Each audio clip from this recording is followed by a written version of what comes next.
유명한 톨스토이라고 하는 작가가 있죠. 이 톨스토이가 집에 있는데 밖에서 갑자기 큰 소리가 막 나는 거예요. 그래서 나가봤더니 자기 집에서 일하는 두 종이 싸우고 있는 것입니다. 싸움의 이유는 다른 게 아니고 두 종들이 서로 별명을 만들어서 지어 부르다가 홧김에 막 서로 싸운 것입니다.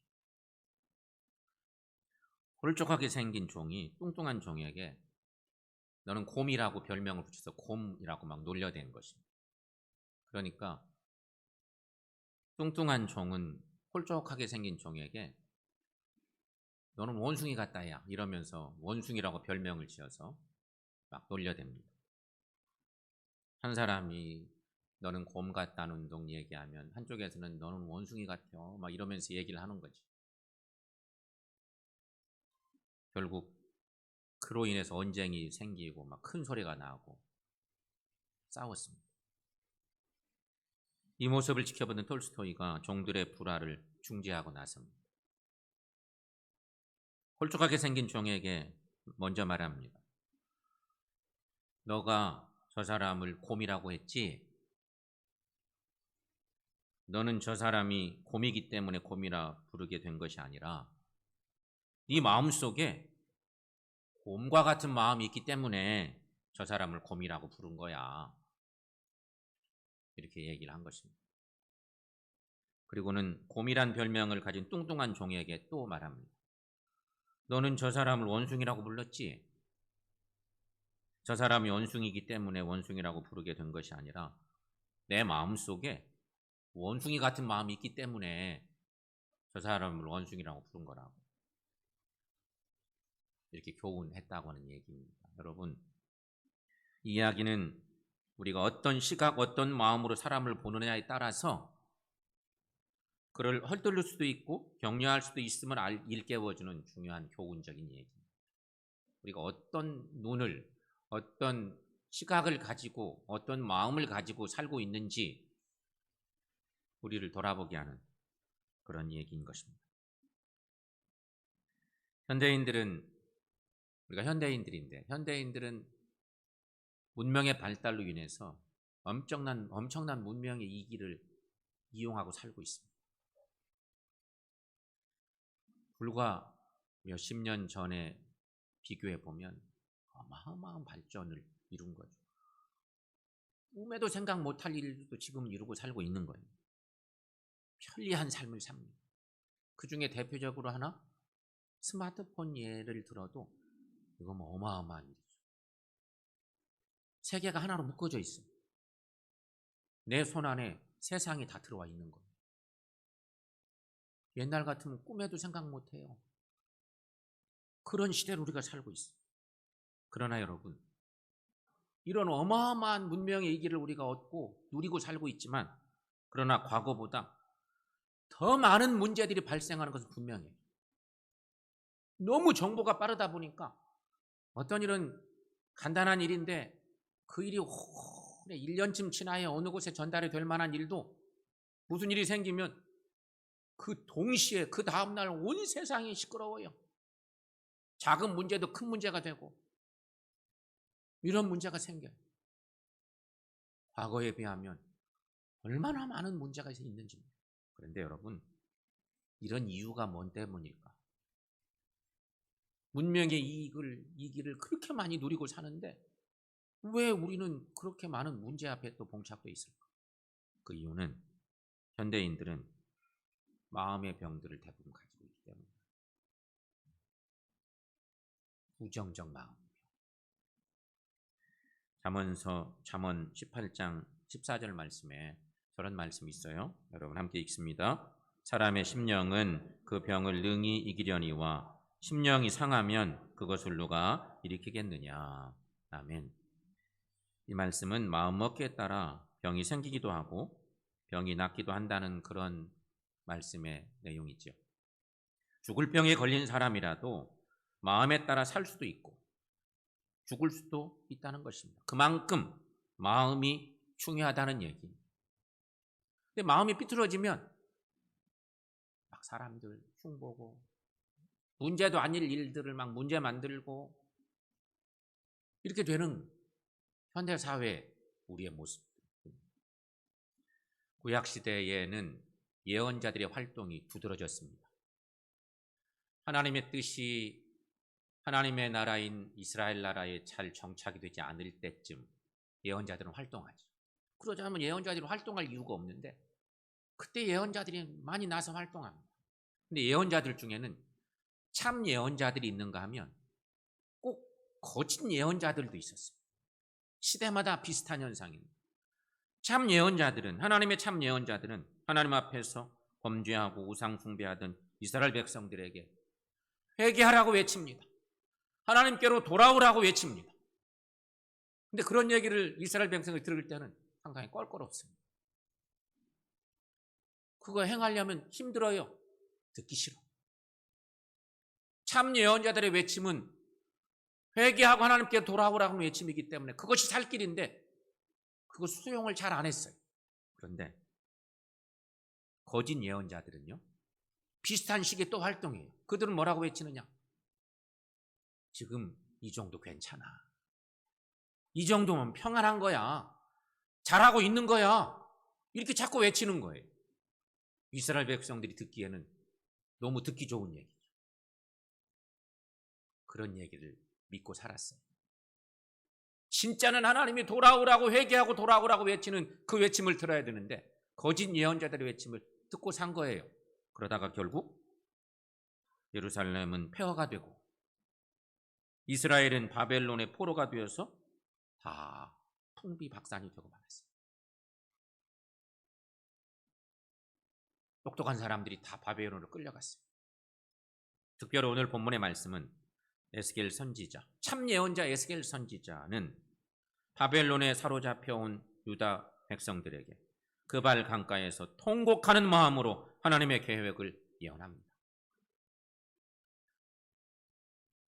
하나님의 메시지를 전하는 것. 이미 엎어져 버린 국가적 상황, 여러 위기적 상황을 만난 그 백성들에게 하나님의 예언자가 외치는 것입니다. 그 외침의 내용들은 이런 거죠. 하나님께서 새로운 마음을 주실 것이라는 것입니다. 또 앞으로 유다 백성들은 하나님 주시는 마음으로 살아야 한다고 하는 메시지인 것입니다. 그래야만 산다고, 거기에 살 길이 있다고 선지자가 외치는 것입니다. 그러니 여러분, 포로되어 절망과 좌절 가운데 빠져있던 유다 백성들에게 이 예언은 정말로 소중한 희망의 메시지입니다.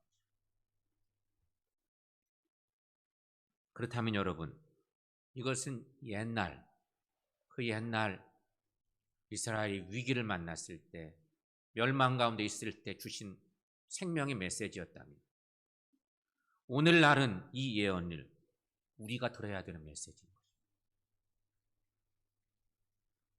이 땅에 빛과 소금 되게 하기 위해서, 건강한 교회를 만들기 위해서 우리가 가져야 할 마음은 어떤 마음일까? 하나님은 우리에게 원하시는 마음이 어떤 마음일까? 그렇게 우리가 들어야 될 메시지라는 것입니다. 하나님께서 원하시는 마음은 첫 번째, 한 마음입니다. 한 마음. 위클리프 성경번역회라는 선교단체가 있습니다. 이곳의 선교사들은 신앙도 투철하지만 어학적 재능으로 봉사하는 선교사들이 많습니다. 남미나 아프리카에 가보면 작은 소수 부족들이 많습니다. 작은 부족. 근데 작은 부족들은요, 거의 하나같이 말은 있는데 글이 없습니다. 자기 부족의 언어는 다 있는 거예요. 말은 하는데 표기할 언어, 글이 없어. 말만 있고 글은 없는. 얼마나 안타까워요. 말은 하는데 글로 표기할 수가 없어. 글은 잊어버린 거죠. 선교사들은 이들에게 직접 글을 만들어주는 거예요. 그리고 그 글로 성경을 번역해 내는 일을 하는 거예요. 한 선교사가 성경을 번역하다가 순종이라는 단어에 번역에 어려움을 느끼게 되었습니다. 어떤 말을 순종이라는 단어로 번역할까 고민을 하던 중에 마을에서 아버지가 아들에게 신분을 시키는 장면을 우연히 목격합니다. 아버지가 아들에게 부탁을 하는 거죠. 아버지는 심부름을 꼭 해야 된다는 뜻으로 한 가지 말을 계속 강조합니다. 아들아, 이 일을 꼭 해야만 된다. 내 모든 마음으로. 아들에게 심부름을 보내면서 혹 딴 길로 셀까봐 아들아, 이 일을 꼭 해야만 된다. 너의 모든 마음. 심부름을 가는 아들에게 아버지는 계속 말합니다. 내 마음이 나누어지면 안 돼. 내 마음으로 이 일을 꼭 해야 돼. 이런 말로 계속 부탁을 하고 있는 것이었습니다. 이 모습을 보던 선교사는 순종이라는 말의 번역 때문에 고민하던 중에 순종을 마음을 나누지 않고 모든 마음으로 따라가는 것이라고 번역을 해냅니다. 모든 마음은 곧 한 마음입니다. 성도 여러분, 우리는 모든 마음으로 주님을 따르고 있습니까? 어때요? 우리가 온 마음으로, 한 마음으로, 모든 마음으로 주님을 따르고 있습니다.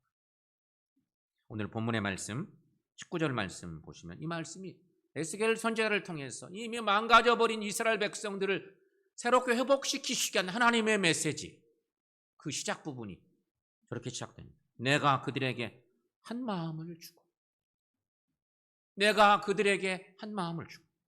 한 마음은 나누어지지 않는 마음을 말한 것입니다. 그러나 여러분, 마음이 일치된다는 것은 쉬운 일이 아닙니다.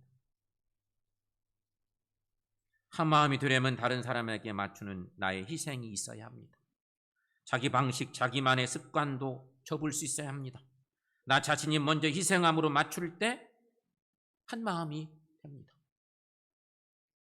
성도 여러분, 진실로 하나님의 일을 하는 올바른 성도가 되려면 한 마음이 필요합니다. 한 마음을 가질 때 하나님께서 역사하십니다. 그러나 여러분, 아무리 힘쓰고 애써도 그 공동체 속에 분열이 있고 미움과 다툼이 있으면 하나님은 역사하지 않습니다. 그래서 한 마음이 되는 것이 그렇게 중요한 것입니다. 초대교회를 여러분 생각해 보십시오. 초대교회, 사도행전의 말씀에 서두에 자주 초대교회 얘기를 자꾸만 표현해내고 있는데 초대교회는 마음을 같이하여 모이기를 힘썼다고 성경은 증거하고 있습니다. 그 중에 사도행전 2장 46, 7절 말씀 여러분 함께 말씀 읽어봅니다. 날마다 마음을 같이하여 성전에 모이기를 힘쓰고 집에서 떡을 떼며 기쁨과 순전한 마음으로 음식을 먹고 하나님을 찬미하며 또 온 백성에게 칭송을 받으니 주께서 구원받는 사람을 날마다 더하게 하시니라. 아멘. 여기 마음을 같이 한다는 것은 한 마음이 되었음을 말하는 것입니다. 그런데 이렇게 한 마음이 될 때 하나님이 역사하신다는 거예요. 지금도 하나님께서는 우리에게 원하시는 마음이 바로 한 마음입니다. 우리 모두 한 마음이 되어서 세상의 빛이 되고 건강한 주의 교회를 이루는 우리 모두가 될 수 있기를 축원합니다. 두 번째는 부드러운 마음. 1989년 7월 11일에 흑백 대결의 양상을 띤 뉴욕시장 선거가 있었는데 이 선거에서 흑인 디킨즈 씨가 아주 근소한 차로 약 2% 정도 차이로 뉴욕시장에 당선이 되었습니다. 미국의 선거에서는 승패가 결정될 때쯤 낙선자가 양보 연설을 하는 전통이 있습니다. 최근에 미국 대통령 선거에서 그런 전통을 지켜가야 되는데 그 대통령 전통을 깨버린 전 대통령의 행보에 야, 이거 참 어렵구나, 여러 가지 문제가 많구나, 그런 것이 전 세계로 보도된 적이 있지 않습니까? 양보연설. 사실 당선연설은 쉬워도 양보연설은 정말 어렵지 않겠습니까? 우리가 그 당사자들은 못 됐지만 그 당사자가 된다면 얼마나 어려워요. 자신의 심정도 심통하지만 열심히 뛰어준 운동원들과 가족 앞에서 패자의 변을 말한다고 하는 거 얼마나 어려운 일이겠어요. 그러나 당시 낙선자 줄리안이라는 사람은 힘줘서 양보연설을 했습니다. 그의 연설의 내용은 이런 내용이었습니다. 저를 지지해 준 여러분, 이제 여러분의 시장은 디킨전 시입니다. 뉴욕시에는 어려운 일들이 많이 산적해 있습니다. 저와 여러분의 기도와 노력이 꼭 필요한 시기입니다.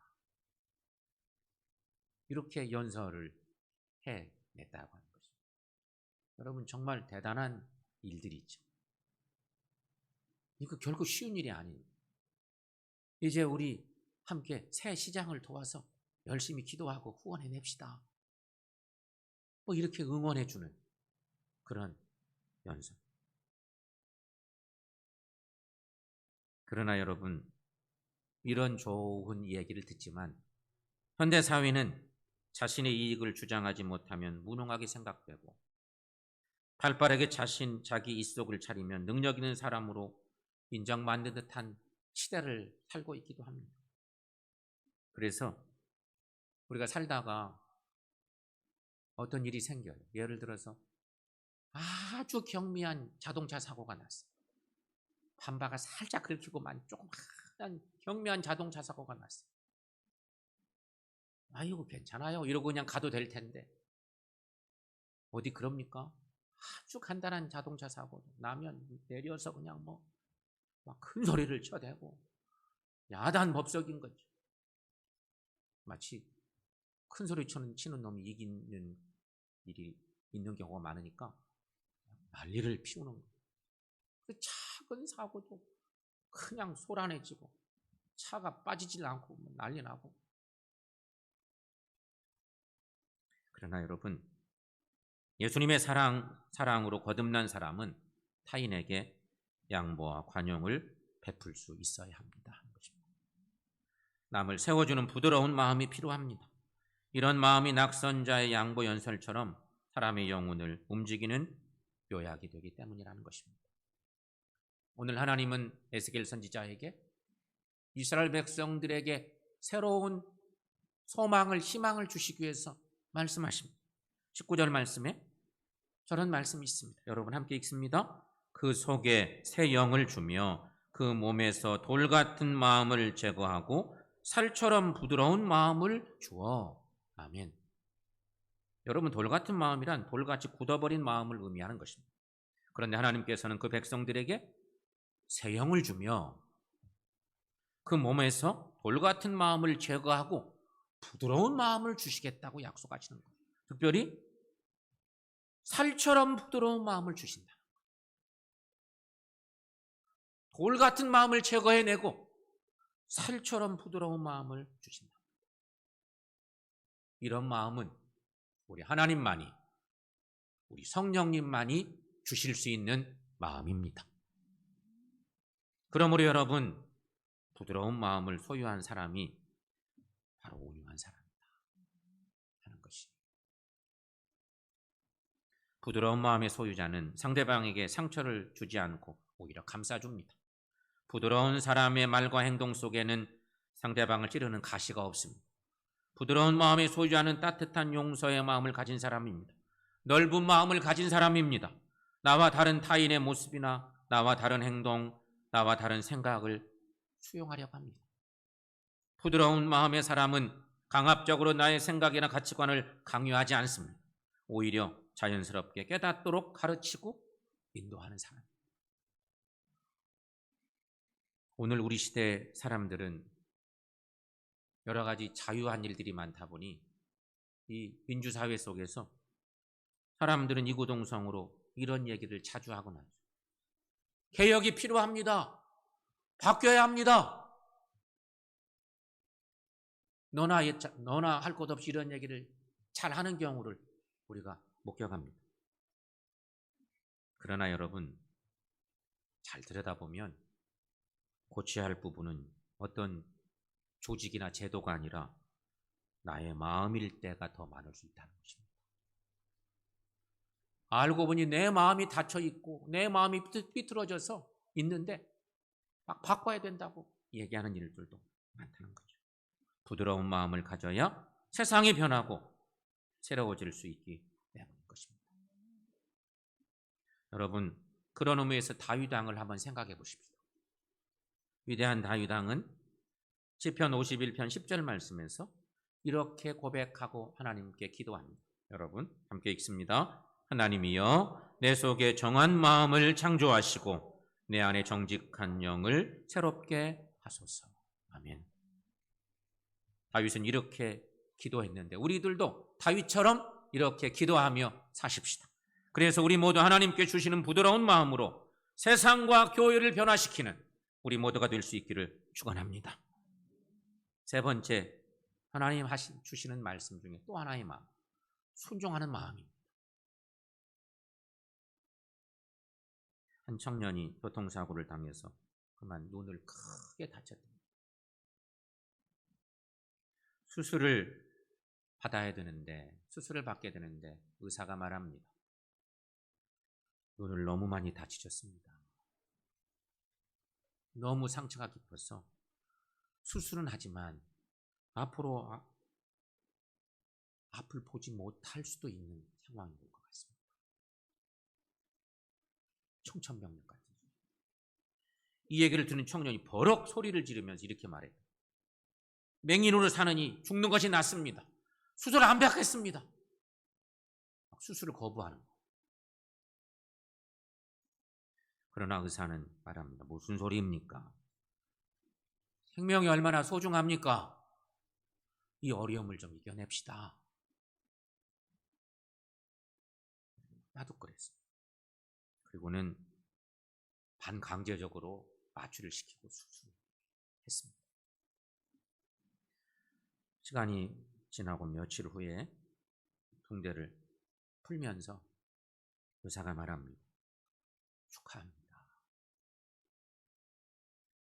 실명은 했지만 자네를 위해서 안구를 기증해 주신 분이 있어서 눈 하나는 볼 수 있게 됐습니다. 이렇게 얘기를 했습니다. 그런데 청년은 또 막 소리를 지릅니다. 애꾼으로 사느니 죽고 싶습니다. 한쪽 눈 애꾼으로 사느니 죽는 게 낫습니다. 막 이러면서 막 소리를 또 지릅니다. 의사가 그때 크게 책망을 했습니다. 자네를 위해서 멀쩡한 눈을 빼준 고마운 분도 있는데 왜 그러는가? 고통을 쳤습니다. 그리고는 붕대를 풀어주었습니다. 그러자 뿌옇게 보이기 시작합니다. 점점 환하게 보이는데 자기 눈앞에 어머니가 계신 것입니다. 그런데 웬일입니까? 어머니의 한쪽 눈이 없는 것이죠.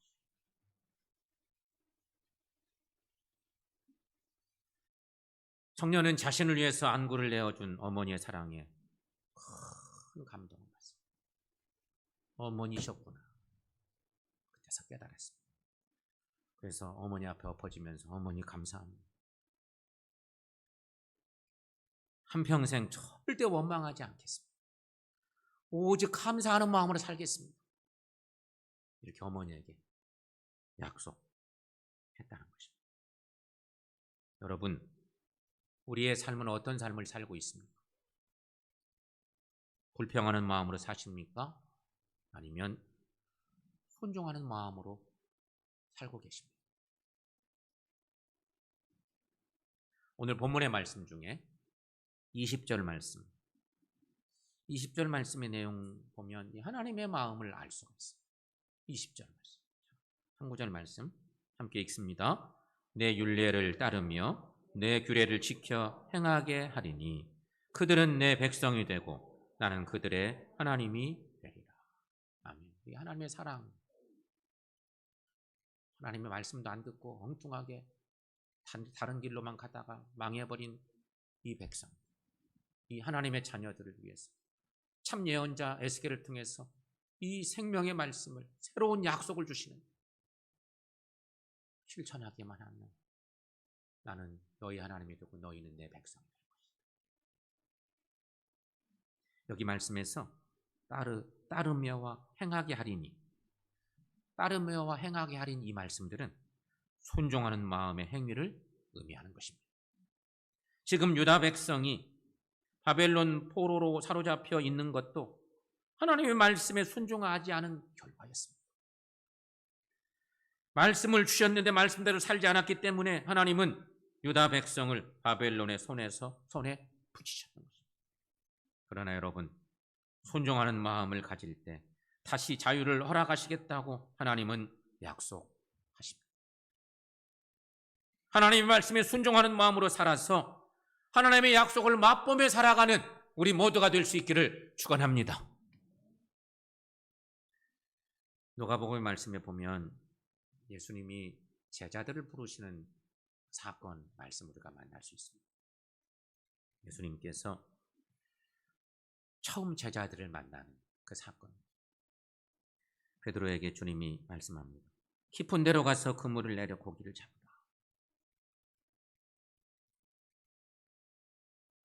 밤새 고기잡이를 했는데 한마디로 못 잡고 너무 힘든 상황을 만났는데 어떤 사람이 나타나더니 깊은 데로 가서 그물을 내려 고기를 잡으라. 그때는 베드로가 그 말을 하는 그분이 누군지 몰랐어요.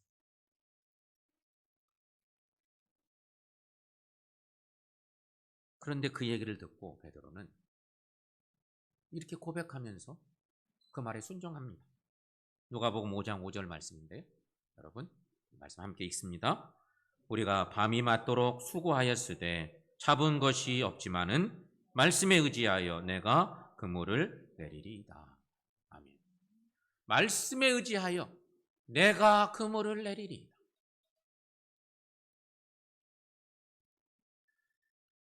그리고는 그물을 던졌습니다. 이때에 잡은 고기가 너무 많았습니다. 여러분, 베드로는 전문 어부예요. 고기 잡는 것으로 잔뼈가 굵은 전문가 어부야.